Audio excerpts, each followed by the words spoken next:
was reading my Bible this week, and I read through this story that might sound familiar to you, because we had something set up that was establishing the presence of God on earth.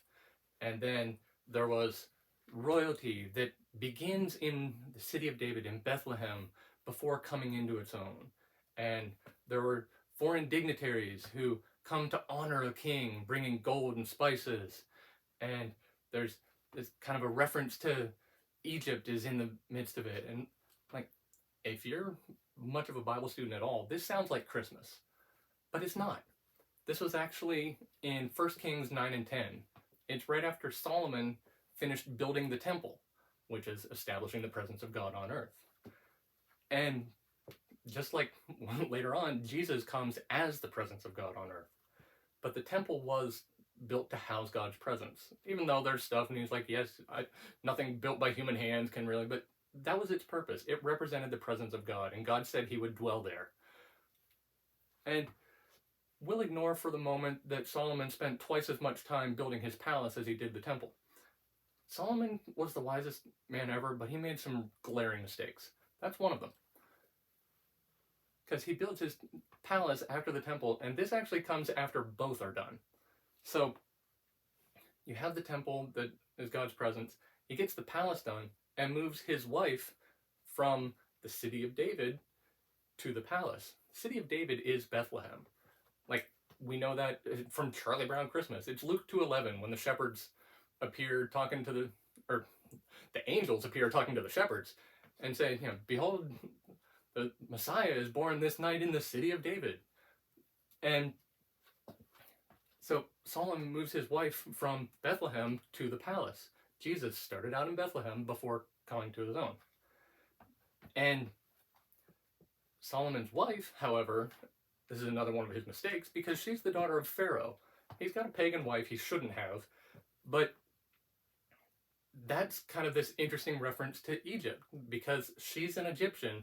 Jesus, early on, his family flees to Egypt when Herod's trying to kill him. And so there's just that little hint there. Then you move to 1 Kings chapter 10, and the Queen of Sheba hears about Solomon and all his fame and splendor, and comes to visit him, bringing massive gifts of gold and spices and stuff. It tells us later on that, like, there's never been an import of that quantity of spices and things like that one time that she came. And this is exactly what happened with the wise men coming to visit Jesus. That it's these foreigners who knew about this king, and they come to visit him, and they bring these gifts of gold and spices and things. And also, that is a hint.